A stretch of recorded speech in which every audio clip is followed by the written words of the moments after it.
Was this some kind of deal with the devil by the Trump administration?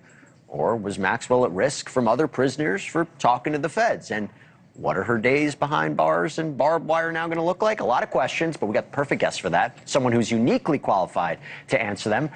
Federal prison consultant, founder of White Collar Advice, Justin Paperny. Justin, it's good to see you again. So you actually, for people who don't know, you spend time at a federal prison camp yourself in another life. Tell us what these facilities are like in comparison to a regular low security prison.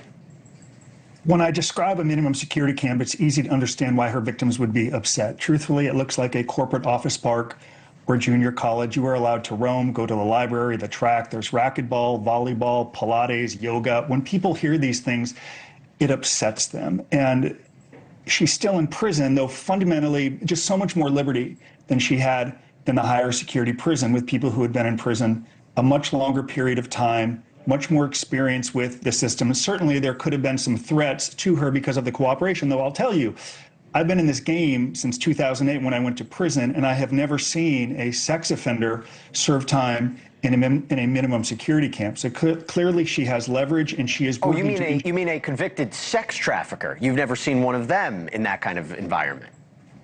That is correct, which is the reason her victims, I can understand, are so upset. And I can also tell you if there are sex offenders in a low security or medium security prison who have cooperated, but I can assure you they're not getting dropped security levels to what some people would say is a cushy minimum security camp. What is going on? What's the play here by the DOJ? Is it a deal with the devil for information? I mean, could there have been a legitimate safety precaution because of the news coming out that she is potentially cooperating?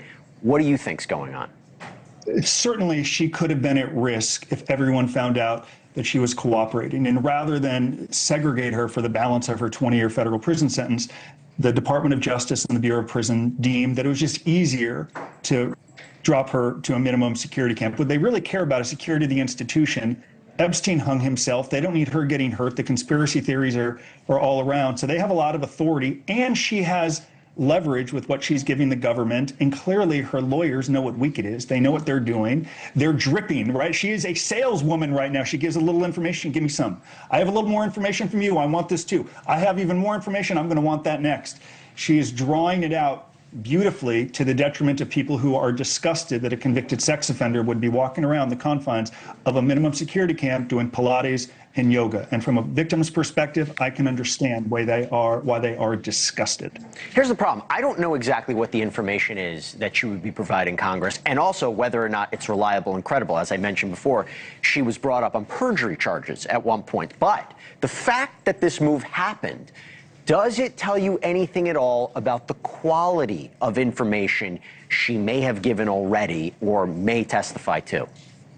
Well, it's a little unique because she went to trial and said, I did nothing wrong. And you'd think if she had an opportunity to cooperate, that would have been before she was convicted and sentenced to 20 years. So clearly there's a political motive or agenda here. Every administration has them. And you could argue that she has given enough information that they have verified.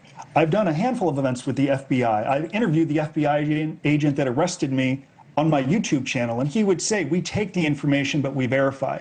We check and confirm. And she's not getting these liberties, like going to a minimum security camp, unless something she has given them is checking out, which is why they want more.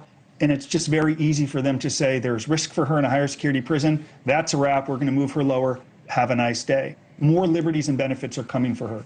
That much I can tell you. And by the way, if the Supreme Court decides to take up her case and you hear oral arguments, I can't imagine she's going to want to testify until that's actually resolved. So this may get delayed once again. Justin Paperny, great having you on. Thank you so much. Really appreciate it. And good seeing you.